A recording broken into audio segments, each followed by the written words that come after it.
It was the middle of the night when Jenny Logan's phone woke her. She was tired and answered the phone sleepily. Logan. Grant here, madam. It's 3 o'clock in the morning, Grant. I hope this is important. I'm at the home of Alex McLennan. He's dead. Give me the address, Grant. I'll be there in 25 minutes.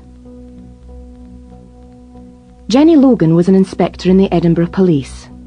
The phone often woke her at night. She got out of bed and dressed quickly in a blue suit. She looked at herself in the mirror and decided that her short brown hair looked all right. By 3:15, she was driving through the streets of Edinburgh. It was December, and there was snow on the ground. Princes Street was empty. She could see Edinburgh Castle high up to her left. While she drove, Logan thought about Alex McLennan. The McLennans were famous in Scotland. Murray McLennan, Alex's father, had over 60 fish and chip shops in different Scottish towns and cities. Everyone in Scotland knew McLennan's fish and chips, and most people ate them. Murray McLennan had one son, Alex. Murray did not want Alex to go into the family business, so he sent him to an expensive school in Switzerland. Alex went from there to Bristol University in England, and then to a business school near Boston in the United States. Learning was important for Alex, but so was having a good time. The Scottish newspapers were full of stories about his life. He was having dinner with film stars in Cannes, or he was having drinks with sports stars in Monte Carlo, or he was dancing with pop stars at a club in Manhattan. Alex knew how to enjoy himself. Then, 6 years ago, Murray McLennan died. Alex came back to Edinburgh.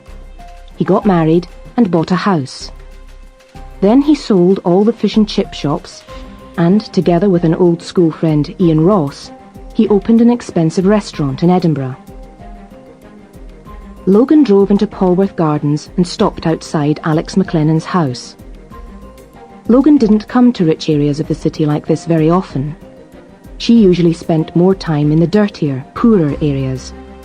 Alex McLennan's house was large and more than 100 years old.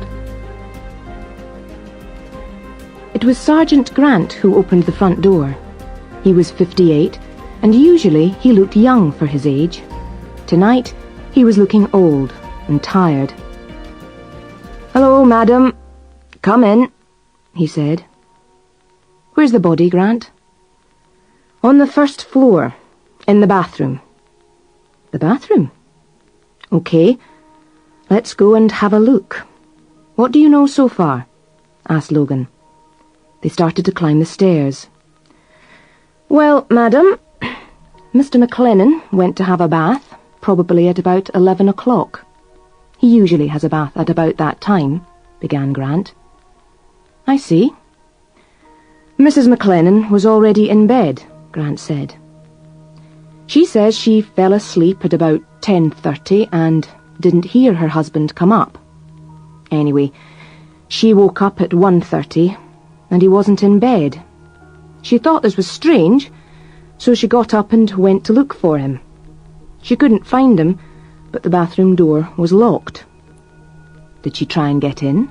asked Logan. "Yes, she tried to break the door open, but she couldn't, so she called her brother. He came round, broke open the door, and they found Mr. McLennan dead on the bathroom floor," finished Grant. Grant and Logan arrived at the bathroom. The walls were black. The bath, basin and toilet were white. The floor was black and white. Alex McLennan's body was on the floor. There was a blue towel over his body.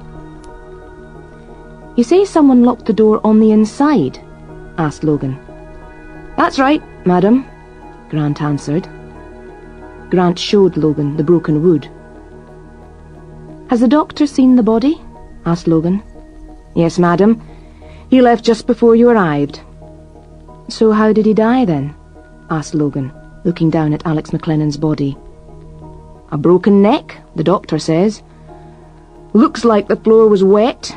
He fell, hit the side of the bath. End of Alex McLennan. Logan looked at the body more closely and then looked round the room. The floor was wet, but not very wet. The bath was empty. Alex McLennan's body was dry. The towel was dry too. "What about the window?" asked Logan. "I thought about that," said Grant. "It's closed, but not locked." Logan walked across the room and opened the window. She put her head outside and looked down. It was about 6 meters to the ground. Not far. "Right," said Logan. "Get the scientists here. I want them to look everywhere in this room very carefully. They must look at the window and the wall outside, and at the ground outside too." "Okay, madam," said Grant. "Now, where are the family and how are they?" "Well, there's only Mrs. McLennan and her brother. They're both in the living room," Grant answered. Logan went down to the living room. A man and a woman were sitting next to each other on the sofa. The woman was probably in her late 20s, but it was difficult to tell because she was crying. She had red hair and was wearing night clothes. "Mrs. McLennan, I'm Inspector Logan of the Edinburgh Police," said Logan. "I'm very sorry about your husband." "Thank you, Inspector," the woman answered. The man stood up. He was tall and dark, and he looked strong. He was wearing a black jogging suit, and he needed a shave. "Good morning, Inspector. I'm Donald Johnston, Alice's brother." "Hello, Mr. Johnston. I know this is a terrible time for you both, but I'm afraid I have to ask you some questions." "Must you?"